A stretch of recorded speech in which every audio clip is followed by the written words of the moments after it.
tardes, bienvenidos, muchas gracias por su asistencia. El día de hoy vamos a tener nuestra primera mesa de diálogo con expertos. La temática es el desafío del diseño instruccional en esta era digital. Nos acompañan la maestra Greta Sánchez, gracias, disculpe. Ella se desarrolla como diseñadora de cursos para el INEA. Básicamente en eso ha estado trabajando últimamente. Y también nos acompaña el maestro Joaquín Ramírez. Él colabora con nosotros aquí en UPAEP, también en UPAEP Online, y también se ha desarrollado en el diseño de cursos en línea. Y el doctor Miguel Ángel López, que también sigue colaborando con nosotros en las maestrías de UPAEP y ha desarrollado también, apoyado a la Universidad Autónoma, a la UAP, en diseño de cursos. Bueno, pues vamos a dar inicio a esta primera mesa de diálogo. La dinámica es la siguiente.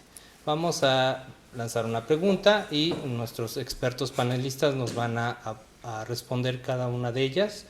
Van a tener aproximadamente unos 3 minutos para la respuesta, desde su experiencia, desde su opinión, a este tipo de preguntas que vamos a lanzar. Al finalizar vamos a hacer un pequeño cierre-conclusión que nos va a permitir dejar algunas preguntas también para una futura mesa. Entonces, si les parece bien, vamos a comenzar. Ok, la primera pregunta que tenemos para ustedes es sobre lo que ha sucedido en el diseño instruccional. Específicamente, ¿qué nos pueden opinar al respecto de cómo ha cambiado la forma de diseñar en los últimos años? No es la misma forma que se tenía hace unos 10, 15 años, sobre todo con esta incursión de tecnología. Entonces, maestra Greta, si nos puede dar su opinión al respecto. Gracias. ¿Se escucha aquí o me acerco un poquito? Ok. Gracias, buenas tardes a todos mis compañeros, a la gente que nos acompaña y un rápido agradecimiento a la universidad, a la maestra Rebeca Méndez que nos hizo el favor de invitarnos. Bueno, nada más aclarar, en el caso particular de mi experiencia profesional, yo me he desarrollado más desde la perspectiva del diseño gráfico, siempre colaborando con equipos multidisciplinarios para el desarrollo de cursos en línea, pero también de materiales impresos. Para responder a la pregunta que qué ha sucedido en el diseño instruccional, justamente hace rato comentábamos en la comida que tuvimos previa a esta mesa, algunos cambios, por ejemplo, en el software, ¿no? En el software que utilizamos para el diseño de las aplicaciones, de los recursos, de los objetos de aprendizaje. Y cómo anteriormente, cuando se hace la irrupción de la tecnología, surgen softwares, por ejemplo, que aparentemente son muy espectaculares, son muy innovadores, son de mucha fantasía, de mucho interés visual para el espectador. Y hay como una especie de boom por querer ser protagonista de ese movimiento, digámoslo así. Y surgen cosas muy interesantes, ¿no? Y poco a poco, yo diría que en la última década este boom ha venido disminuyendo, ha venido como estacionándose, de tal manera que ahora, creo yo, los diseños tratan de ser más usables, más cercanos a la experiencia del usuario en términos de que éste pueda apropiarse de los contenidos, ¿no? De tener un aprendizaje exitoso, más que del efectismo visual. Entonces, desde mi punto de vista, se ha asentado de la espectacularidad a la eficiencia con respecto al diseño. Okay. Muchas gracias por su opinión, y le voy a pedir ahora al maestro Joaquín que nos pueda responder a la misma pregunta. Muy bien, pues complementando un poco la respuesta de la profesora, sí hemos encontrado un cambio significativo. Principalmente, bueno, anteriormente creo que el enfoque estaba más en la cuestión conductista, en donde la gente que hacía el diseño instruccional estaba muy enfocado a toda la tendencia muy digámoslo así, muy tradicional de la educación, en donde el profesor era el centro del conocimiento, el profesor era el que sabía toda la información y la permeaba hacia sus estudiantes. Hoy en día las mismas teorías han ido evolucionando. Ahora nos estamos más con las cuestiones de trabajo colaborativo, trabajo en red, conectivismo, y creo que el diseño instruccional se está yendo más hacia la parte de trabajo en red, o sea, cómo podemos hacer que nuestros estudiantes, inclusive aunque no estén en el mismo lugar físico, puedan colaborar, puedan crear y puedan aportar información, y esa información sirva para crear nuevo conocimiento. Y de esta manera creo que el diseño instruccional está más enfocado a estas nuevas tendencias de la educación. Ok, muchas gracias, Joaquín. Doctor Miguel Ángel. Bien, pues bueno, es interesante hacer en principio un recorrido histórico acerca de cómo surge la propuesta de lo que ahora conocemos como diseño instruccional. No hay que olvidar que forma parte de un anglicismo, porque de hecho la palabra instruccional como tal no existe en nuestro diccionario, pero sí en la literatura, sobre todo de origen sajón, ya que en la década de los 60 del siglo pasado, el enfoque conductual, que tenía una gran presencia, sobre todo a través de lo que se conoce como instrucción programada, empezó a generar los primeros productos donde el usuario, ¿sí?, a través de ponerse a estudiar por su cuenta, era capaz de recibir una serie de retroalimentaciones, dígase reforzamiento, para que de esta forma sí fuera aprendiendo. Esto requería un proceso muy rígido, muy lineal, y fue pues la pauta de lo que ahora venimos conociendo. La educación a distancia retoma mucho de este tipo de procesos educativos. Lógico, no había la tecnología que ahora tenemos, y queda un poco como que la tradición, incluso por el nombre, la nomenclatura que se utiliza. A mí en lo particular me gusta más utilizar el concepto de diseño para el aprendizaje, porque seguimos diseñando, pero ya no tanto para instruir a las personas, pero sí para que aprendan. De ahí que se pasa de un conductismo a un cognitivismo, ahora ya ni siquiera en un constructivismo, sino en lo que ahora muchos de nosotros conocemos como conectivismo. Entonces yo creo que esos son los tránsitos donde las teorías del aprendizaje han sido fundamentales para que esta disciplina se vaya desarrollando. Ok, muchas gracias, muy interesantes las respuestas. Y precisamente lo que nos comenta el doctor Miguel Ángel, eso nos da pie a una segunda pregunta. ¿Cómo realizar este tipo de diseños o las nuevas tendencias que atiendan a cada una de las necesidades de nuestros alumnos? Como bien han mencionado, todos los estilos de aprendizaje, o más bien las tendencias de aprendizaje, se han modificado radicalmente con respecto a las décadas pasadas. Ahora tenemos, como bien lo decía Joaquín, el aprendizaje en red, el aprendizaje autónomo, también comentaron. Bueno, ¿cómo atender a todas estas necesidades particulares de nuestros alumnos en nuestra actualidad, en nuestra realidad, dentro de nuestro contexto mexicano? Joaquín. ¿Cómo atenderlas? Bueno, primero que nada tenemos un reto muy grande por la cuestión de la tecnología, porque nuestros estudiantes son nativos digitales que ya no tienen ningún problema y ninguna resistencia, digámoslo así, para el uso de la tecnología.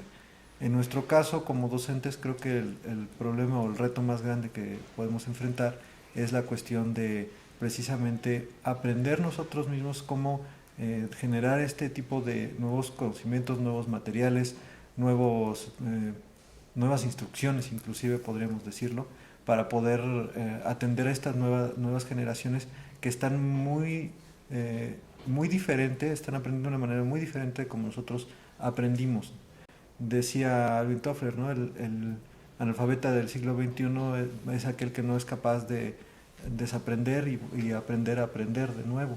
Entonces creo que el proceso que estamos tomando hoy en día como docentes respecto al diseño instruccional tiene mucho que ver con esto, ¿no? Con la parte de cómo vamos a enseñar y vamos a aprovechar la tecnología para no hacer una transposición como tal de la enseñanza tradicional a la enseñanza a distancia, a la enseñanza virtual de la actualidad. Ok, muchas gracias, Joaquín. Maestra Greta, por favor. Sí, bueno, aparte dedicarme al diseño, también soy docente, entonces creo que de los dos lados tengo una perspectiva. Desde el punto de vista del diseño gráfico, yo creo que el reto sigue siendo pensar en nuestra audiencia como un sujeto que es protagonista, no un mero receptor. Y por lo tanto él es capaz de construir su conocimiento. Debe ser capaz, y el docente pues siempre tratar de facilitar eso. Y también desde el punto de vista del diseño, no olvidarnos que la función del diseñador gráfico en relación con los diseños instruccionales, en relación con los productos educativos, debe ser siempre de comunicador, no de artista, porque este perfil o esta aspiración de algunos diseñadores gráficos de querer siempre hacer propuestas que tengan que ver con sus propios gustos personales, su propia estética, sin atender el objetivo de aprendizaje o el objetivo que se pretende lograr en el educando, ha sido siempre como un obstáculo, ¿no?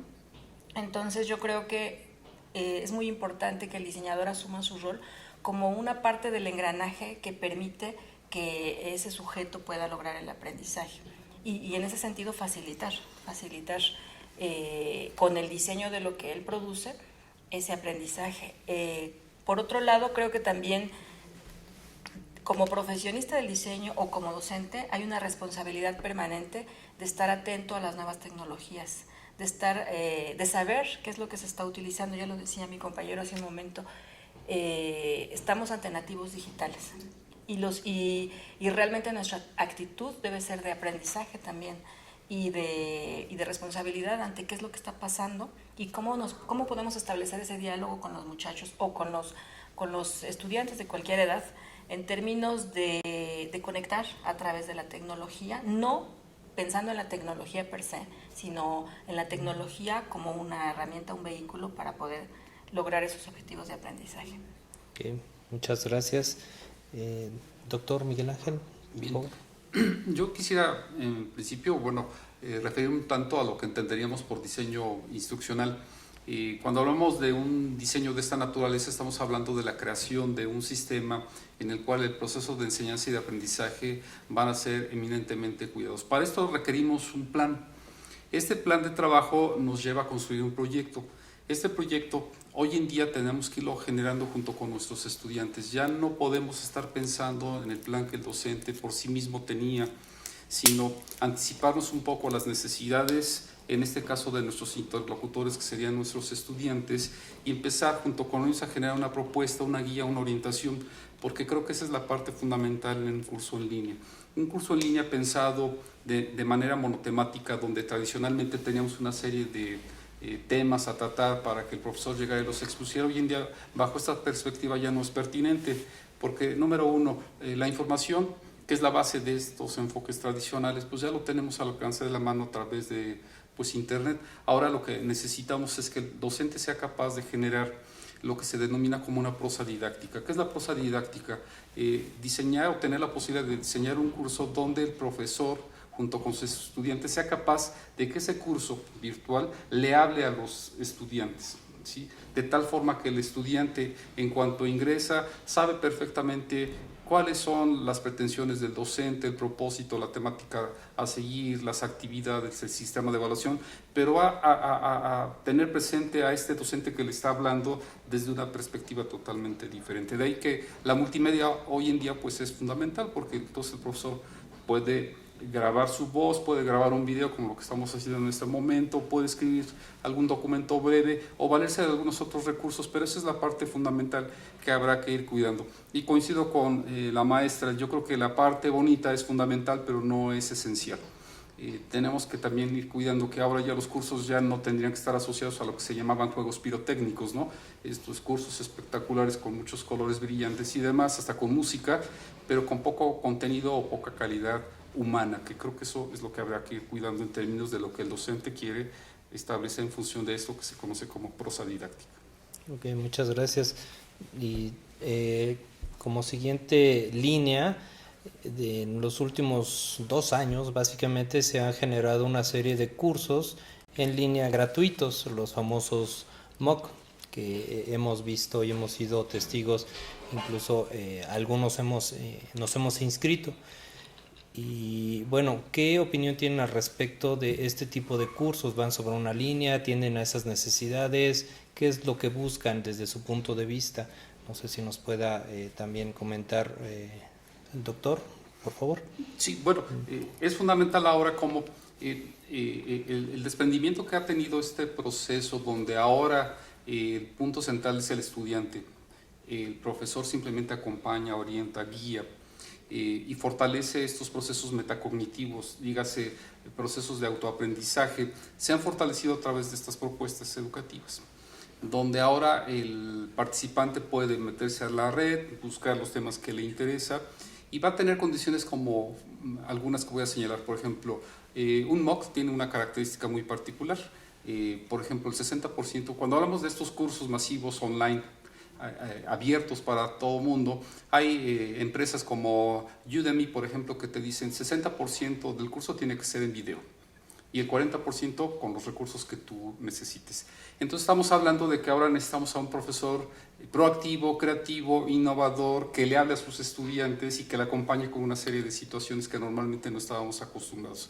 Esto va a hacer que con los años es probable que las clases presenciales tradicionales como las que conocemos se van a volver sumamente aburridas y monótonas, porque entonces vamos a estar esperando que ahora el maestro le hable de la misma manera como lo vemos en este tipo de estrategias didácticas.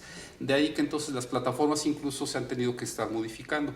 Los entornos de aprendizaje tradicionales que estamos conociendo, Blackboard, Moodle y todos ellos, también se van a tener que reinventar, porque estas propuestas, estos MOOCs ya tienen sus propias plataformas con una dinámica totalmente diferente, más centralizadas en el aprendizaje de los alumnos. Y creo que en los próximos 5 años vamos a tener cambios espectaculares en ese sentido. Ok, muchas gracias, muy interesante. Maestra Greta, desde su perspectiva, ¿cómo observa los MOOC? Pues yo también lo veo como parte de una gran corriente que apunta hacia la sociedad del conocimiento o aspira a la sociedad del conocimiento en términos de que el conocimiento no es propiedad de alguien, ¿no? Que el conocimiento tiene que ser, en primer lugar, construido socialmente, pero también consumido socialmente. Y en ese sentido, tiene que ver también con esta tendencia de Creative Commons y de decir, bueno, mi aportación aquí está, te permito que la uses con ciertas reglas del juego, y bueno, es una aportación del individuo a la sociedad. Entonces yo creo que eso es muy bueno. También desde el punto de vista de aquellos autores que quieren darse a conocer, que quieren ubicarse o proyectarse en general en el campo, en el ámbito en el que se desarrollan, pero sobre todo para nosotros quienes consumimos eso. Entonces, pues es sacarle partido a esas herramientas, ¿no? Ok, muchas gracias. Y por último, Joaquín, por favor. Pues es muy interesante este concepto porque, como bien comentaban mis compañeros, se está centrando principalmente en el aprendizaje del estudiante. Entonces, alguien que entra a un MOOC ni siquiera tal vez está esperando obtener un diploma o un reconocimiento por ese conocimiento. Realmente lo que quiere es aprender. Entonces, los cursos son completamente abiertos, completamente gratuitos. Y creo que esta situación está cambiando mucho la forma de enseñar. ¿Por qué? Porque estamos entrando en ambientes nuevos de aprendizaje como los espacios personales de aprendizaje, los PLE, Personal Learning Environment, en el cual la gente entra en una comunidad, utiliza diferentes herramientas de la web 2.0, inclusive 3.0, y comienza a hacer aportaciones y comienzan a crear conocimiento que otras personas también van a utilizar. ¿Qué es lo que sucede con esto? Hay una explosión exponencial del conocimiento y de la información creada por los mismos estudiantes, que permite que la gente pueda encontrar la información que desea, que decida su ritmo, que decida la fuente de información que va a utilizar y que también produzca, comparta, llegue hacia cualquier lugar en el planeta, y todo esto va a causar que la estructura que tenemos y que conocemos como educación tradicional, por ejemplo, en este momento estamos utilizando LMS que son completamente rígidos, cuadrados, cerrados, ¿no? Privados, va a cambiar completamente a esta nueva situación en donde la gente va a poder producir su propio conocimiento y va a poder aportar hacia todos los demás. Entonces creo que el nuevo reto de la educación en este momento tiene mucho que ver con esto. ¿Por qué? Porque el problema que vamos a tener o que podemos tener con este enfoque es que sería demasiado libre, demasiado abierto. Entonces, ¿cómo vamos a guiar a un estudiante para que en esa libertad pueda encontrar la información más pertinente, más adecuada y más importante para él en este momento, ¿no? Entonces, creo que por ahí viene el asunto. Ok, muchas gracias. De aquí desprenden muchas tecnologías actuales y yo quiero preguntarles a qué nos reta, a qué nos desafían las redes sociales en este tipo de construcción, de diseño, de llamado instruccional, que ya nos han explicado que tiene otra connotación, pero lo hemos contextualizado. Pero ¿a qué nos retan las redes sociales actualmente?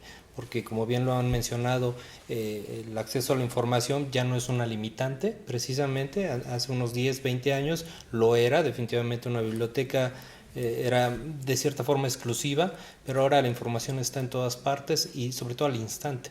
Entonces, ¿a qué nos reta al momento de hacer un diseño este tipo de tecnologías como las redes sociales? Joaquín. Pues regresaremos al mismo concepto. Inclusive ya hay la tendencia de que muchas actividades o inclusive clases de las materias o de las asignaturas corrientes pasen a redes sociales, y el nuevo concepto, el nuevo proceso de enseñanza está contemplando esto, ¿no? Lo que mencionaba anteriormente del trabajo colaborativo, el trabajo en red, el conectivismo, que plantea la cuestión de precisamente todo esto que hemos hablado, de cómo la gente puede participar, crear y aprender de los demás.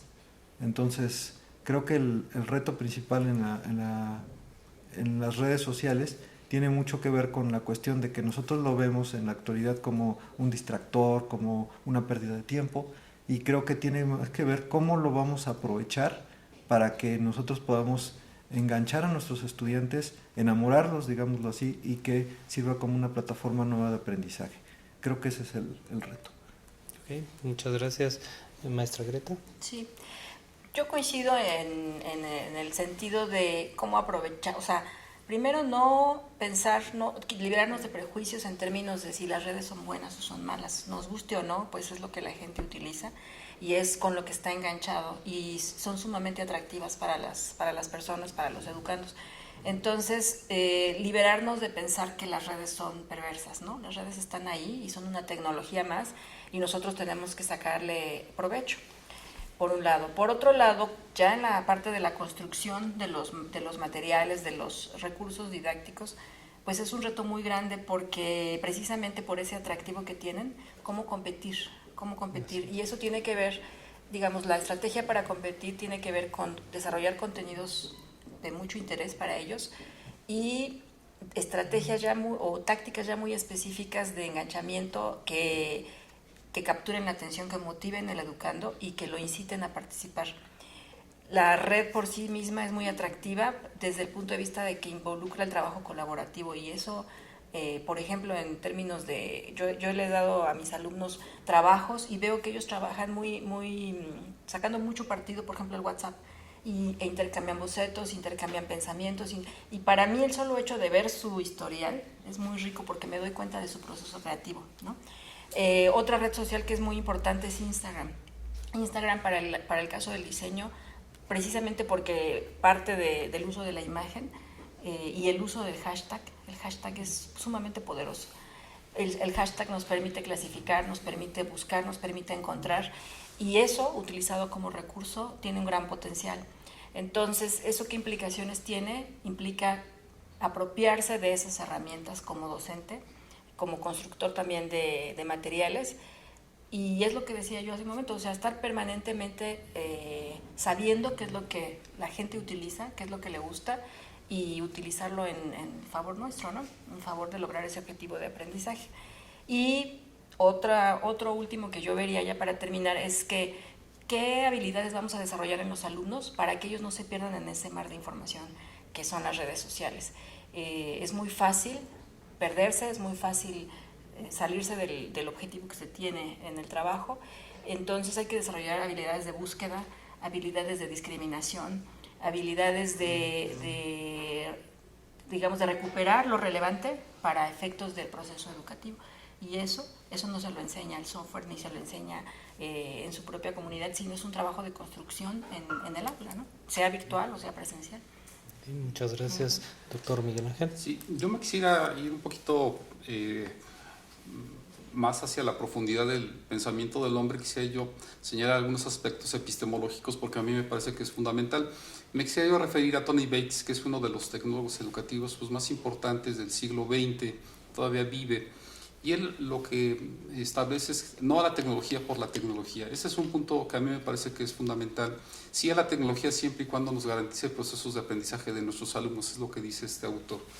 De ahí que, bueno, yo retomaría que si las redes sociales nos ayudan, por ejemplo, para tener un buen diseño, yo todavía no conozco una red que nos permita hacer un diseño educativo como tal per se, porque no fueron elaboradas para eso.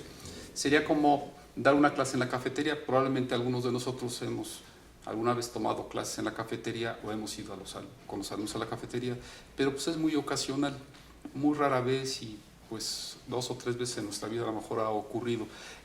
Dar una clase con redes sociales sin tener claridad de lo que estamos pretendiendo también es un poco arriesgado, porque también es irnos un poco por la puerta fácil y muchas veces el docente lo hace porque no quiere explorar otras herramientas o siente que lo que le ofrece a la institución no es lo que él estaba esperando, porque también las instituciones invierten miles o millones de pesos en tecnología y a veces los docentes simplemente tampoco lo quieren utilizar. Si le prestamos atención al diseño, yo quisiera regresar a la parte del diseño. Creo que ahí está el meollo del asunto, por eso me refiero a la parte epistemológica. El diseño clásico de los cursos en línea, por ejemplo, este modelo ADI, que es famosísimo, análisis, diseño, desarrollo, implementación y evaluación, creo que ahora está sumamente rebasado en términos de lo que conocemos como el diseño a la inversa. Este diseño a la inversa parte de 3 propuestas. ¿Qué es lo que yo desearía con el diseño que voy a generar en el curso con mis estudiantes? En principio, ¿qué es lo que yo desearía que mis alumnos conozcan? Porque al final de cuentas, la información sigue siendo vital. Si yo voy a enseñar un curso de matemáticas, tengo que enseñar matemáticas. Punto. No hay este punto no se discute. ¿Sí? Ahora, ¿a qué nivel y a qué profundidad? Tal vez eso sí es importante. El segundo punto que va relacionado con el primero es ¿qué es lo que yo deseo que con ese conocimiento mis alumnos hagan algo? ¿Qué es lo que yo desearía que mis alumnos sean capaces de hacer con ese conocimiento? Y ahí es donde se va desarrollando la competencia básica y fundamental. Y en tercer lugar, al final de cuentas, con ese conocimiento, esa información y esa hechura que mis alumnos van haciendo, al final, ¿qué me interesa? Que los alumnos comprendan al término de mi curso. De ahí que, bueno, termino citando a John Biggs porque me parece que es muy importante que en el diseño instruccional de hoy en día, en los cursos en línea o con las herramientas que tengamos, tendríamos que balancear 3 aspectos, lo que él denomina como alineamiento constructivo. ¿Sí? La evaluación, las actividades de aprendizaje y el propósito del curso. Primero diseñar la evaluación, las actividades y al final el propósito para que veamos cuáles son los temas que necesitamos para que el alumno aprenda. Y creo que por ahí ahora se están moviendo muchas cosas y eso nos permitiría diseñar un curso verdaderamente poderoso porque entonces los alumnos le van a tener mucho significado. Ok, muchas gracias, doctor. Vamos a pasar a la siguiente pregunta. A mí me gustaría que pensáramos un poquito en el futuro. Ya nos han hablado un poquito de las tendencias, pero hablemos en los próximos 5 o 10 años qué estaremos esperando en esta evolución de cursos, de diseño de cursos. Ya hemos platicado que las modalidades se han transformado, que la parte presencial también dejará de ser algo tradicional y se convertirá en algo, hasta lo mencionaba el doctor, un poco aburrido si es que seguimos con esa misma línea. Entonces, esta parte innovadora, ¿hacia dónde nos está llevando en el diseño de cursos? Maestra Greta. Bueno, hay que atender también hacia dónde va el consumo de tecnología, ¿no? Esa es digamos, una perspectiva desde la cual se podría ver. Estamos viendo que todo se mueve hacia los dispositivos móviles. Entonces, en el aula cada vez va a estar más presente el uso de los dispositivos, las tabletas, los teléfonos inteligentes y cómo establecer ese vínculo con el docente, como en términos de un esquema circular, ¿no? No, como decían el doctor anteriormente, no con el profesor como el único poseedor del conocimiento, sino hacer comunidad dentro de un aula, pero además con dispositivos. Entonces, eso es un reto porque también hay el estigma de, como la forma de socializar está cambiando dramáticamente, hay mucha resistencia, ¿no? Y al punto que se dice, ¿por qué vamos a hablar tú y yo desde un dispositivo si nos podemos ver cara a cara? Pero querámoslo o no, eso cada vez está ganando más protagonismo. Entonces, ¿hacia dónde va? Pues yo creo que va hacia nuevas formas de relacionarse, nuevas formas de comunicarse, nuevas formas del uso del lenguaje, ¿no? Nuevos dispositivos, pero lo que persiste, digamos, debe de ser una estructura de contenido relevante para efectos del objetivo de aprendizaje. Llegaremos a ver avatares, 3D, Ya los ha habido. realidades virtuales, Yes. pero ya con una cotidianidad.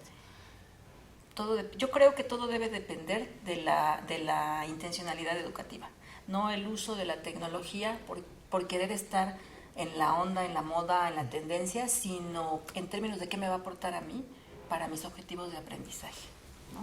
Ok, muchas gracias. Doctor Miguel Ángel. Sí, yo visualizo varias cosas y que creo que son fundamentales en términos de, en principio, el escenario educativo. La distribución de los espacios físicos en las instituciones educativas tradicionales, clásicas, va a tener que transformarse. Un espacio como este recinto en el que nos encontramos va a dejar de ser poco pertinente. Yo me estoy imaginando mesas circulares donde tenemos sillas con enchufes por todos lados para que conectemos nuestros dispositivos o los carguemos, porque eso también va a ser un punto fundamental. El concepto de biblioteca se va a modificar sustancialmente. Más que bibliotecas serán centros de generación de ideas o de nuevos proyectos donde llegaremos a sentarnos con nuestros compañeros para habilitarnos de todas las bases de datos que tiene la institución, ya ni siquiera los libros físicos, porque seguramente estarán en el formato electrónico, conectados seguramente a internet en estos espacios, lo que se llamarían anteriormente bibliotecas, para que establezcamos comunicación con otras instituciones, con otros colegas o con otros docentes en cualquier parte del mundo. Eso lo podríamos hacer con suma facilidad, como llamar por teléfono. Hoy en día lo que hacemos con el teléfono lo vamos a estar haciendo. Por otro lado, también va a desaparecer el salón tradicional donde no tengamos conexión a internet. Eso creo que va a ser poco pertinente, porque es como no tener agua en los baños. El hecho de que no nos permitan los profesores sacar nuestros dispositivos y nos digan cierra tu computadora, apaga tu teléfono, todo esto va a tener que ir cambiando de manera sustancial. Otra situación que yo visualizo es que el concepto laboratorio tal y como lo conocemos, ese concepto ya es bastante añejo, va a tener que cerrarse por completo, porque ya no es pertinente tener 20, 30 computadoras. ¿Para qué?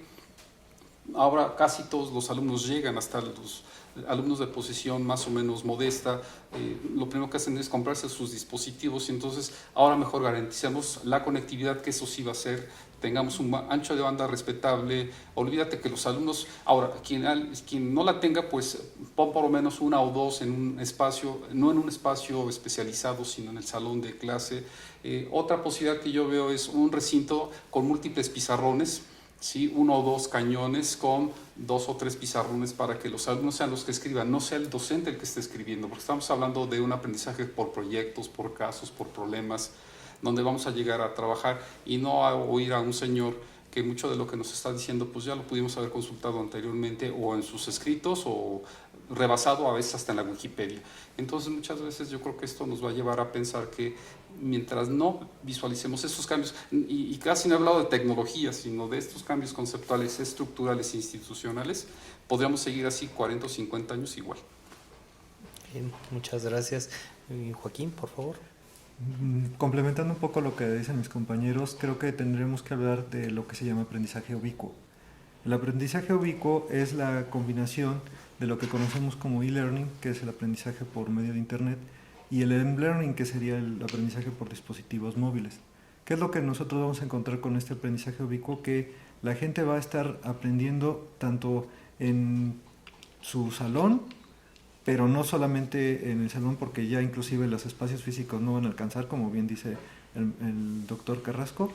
Vamos a tener que incrementar o extender este aprendizaje a otros espacios que pueden ser nuestros dispositivos móviles, nuestra propia casa, y también creo que viene muy fuerte la cuestión de dispositivos de realidad aumentada, esto de los lentes de Google, y creo que después de los lentes de Google todas las marcas van a tender a sacar ese tipo de dispositivos, en el cual nosotros tengamos la posibilidad de aumentar a la realidad, tener una imagen extra de, por ejemplo, en este caso, en esta botella, y que por medio de un marcador nosotros podemos obtener mayor información de, no sé, qué tanta sal contiene el agua, cuánto tiene su fecha de caducidad, o cuántos mililitros debes de tomar al día, o en una visita a un museo te pueda decir cuál es la fecha de creación del cuadro o de la obra de arte. Y bueno, hay muchas aplicaciones para medicina, para mecánica, para turismo, para juegos, para todas las cosas que nosotros podemos encontrar hoy en día. Creo que es lo que se va a venir muy fuerte. Entonces, ¿qué es lo que sucede? Que el aprendizaje va a comenzar a migrar del aula, como la conocemos tradicional, hacia todos los espacios que nosotros en este momento no podríamos imaginar como un espacio de aprendizaje. Entonces, creo que eso es lo que viene muy, muy fuerte, muy importante, y que va a hacer y va a causar que nosotros tengamos que cambiar completamente nuestro diseño instruccional de un diseño tradicional y completamente dirigido o conductista a un diseño completamente abierto, completamente orgánico, que nos va a permitir que la gente aprenda lo que quiera aprender en el lugar y en el momento en el que quiera aprenderlo. Ok, muy interesante todas las futureando un poquito de esto, y esperemos que estas perspectivas que tiene cada uno de ustedes seguramente las estaremos viendo en el aula en los próximos años, si es que las políticas públicas sobre todo lo permiten, porque creo que es un freno muy grande, ¿no?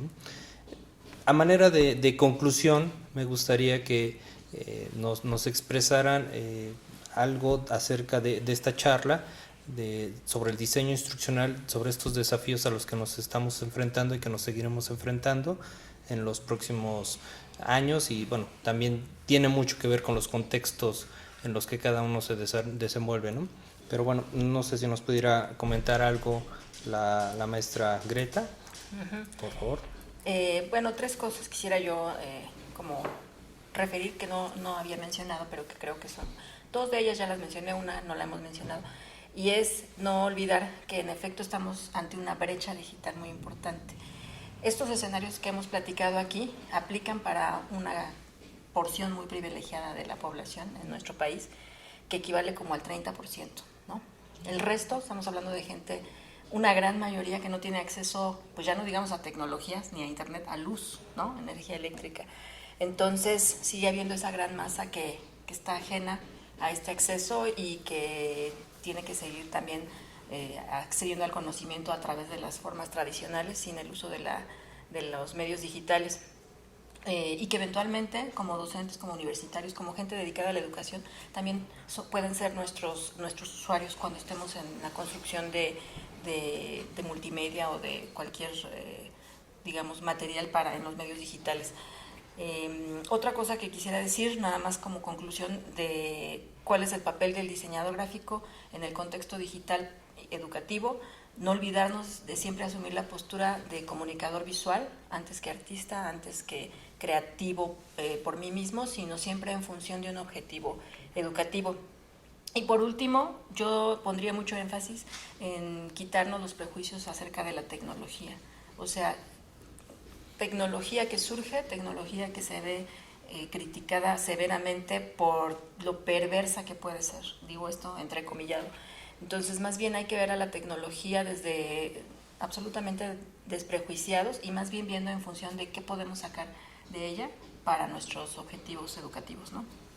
Muchas gracias. Ella fue la maestra Greta, que nos acompañó el día de hoy. Ahora le vamos a pedir al doctor Miguel Ángel que nos aporte sus conclusiones, por favor. Sí, bueno, en este foro, los desafíos del diseño instruccional en la era digital, yo creo que tenemos que poner sobre la mesa la importancia de este concepto.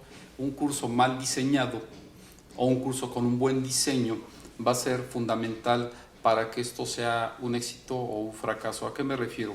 El diseño es el alma de la propuesta pedagógica. no habrá tecnología o no habrá alguna otra herramienta que supla la organización que el docente será capaz de poner en aras de un buen aprovechamiento de sus estudiantes. He visto infinidad de cursos con mucha tecnología muy mal diseñados que no tienen ni siquiera un efecto informativo, y he visto cursos verdaderamente muy bien diseñados con poca tecnología, ofertan posibilidades para que el alumno aprenda. Entonces, bueno, yo resaltaría que tenemos que equilibrar estos conceptos. Ahora hay que entender que esto se va generando a través de equipos de trabajo. Se tiene que cambiar el concepto del maestro como llanero solitario, queda él solito y el mundo, no. Ahora tenemos que acercarnos a los equipos donde tenemos a los diseñadores digitales, a los informáticos, a los diseñadores instruccionales, a los expertos en contenido, sentarnos todos juntos, salir del proyecto, sentarnos y sacar adelante una propuesta pues muy bien elaborada. Si no es de esa manera, verdaderamente yo creo que pues hemos visto muchos fracasos de instituciones que en aras de hacer las cosas o muy deprisa o de manera muy superficial. Yo he visto cursos donde un curso en línea son 145 láminas de PowerPoint. Eso lo sabemos bien, eso no es prácticamente ni siquiera una presentación, porque es una presentación mal hecha, pero bueno, se han estado vendiendo este tipo de cosas, y a veces algunos consumidores creen que esto es un curso en línea. Entonces esto nos obliga a formarnos más, quienes no tengamos conocimientos tecnológicos o de diseño digital, aprender más de nuestros colegas, ser más humildes en ese sentido y viceversa, ¿no? Entonces trabajar como lo estamos haciendo en esta mesa de manera conjunta, porque pues es el éxito que se va a ir alcanzando, pues yo diría que en los próximos días y meses, porque esto pues ya llegó para quedarse. Muchas gracias. Y finalmente, maestro Joaquín Ramírez, por favor. Bueno, pues para concluir, creo que tenemos que tomar muy en cuenta que el nuevo diseño instruccional tiene mucho que ver con nuestros estudiantes. Cuando Mark Prensky acuñó el término de nativo digital, pues en ese momento funcionaba muy bien porque las nuevas generaciones estaban haciendo con la tecnología, entonces aplicaba, pero creo que hoy en día tenemos que hablar más bien de un residente digital que está todo el tiempo en internet, que está produciendo, que está publicando, que está leyendo y que está teniendo una identidad digital e inclusive una huella digital que está dejando en internet. Entonces, este nuevo estudiante que nosotros vamos a encontrar en un futuro no muy lejano, nos va a obligar a que nosotros cambiemos completamente nuestro estilo de diseño, nuestro estilo de cómo concebir inclusive la educación, y creo que eso es lo que nos va a causar que todo lo que hemos hablado en esta mesa aplique para los nuevos cursos y para las nuevas generaciones que vienen en un futuro. Entonces creo que todo lo que se tocó fue bastante acertado desde el punto de vista de tecnología, desde el punto de vista pedagógico, y creo que solamente es cuestión de tiempo que lleguemos a estos resultados. Okay, muchas gracias. Y bueno, finalmente les agradecemos su asistencia. Este es el inicio de una serie de mesas de diálogo que, como bien mencionaba el doctor, tratamos de sumar fuerzas. Aquí el esfuerzo es entre la coordinación de los posgrados en diseño y la coordinación de la maestría en tecnología educativa, todos estos del área de posgrados en artes y humanidades, buscando precisamente eso, sentarnos los expertos, en este caso ustedes que son docentes de estas maestrías, y buscar esa innovación, ese cambio, esa transformación que nos lleve a una mejora en el proceso educativo. Pues muchas gracias y hasta la próxima.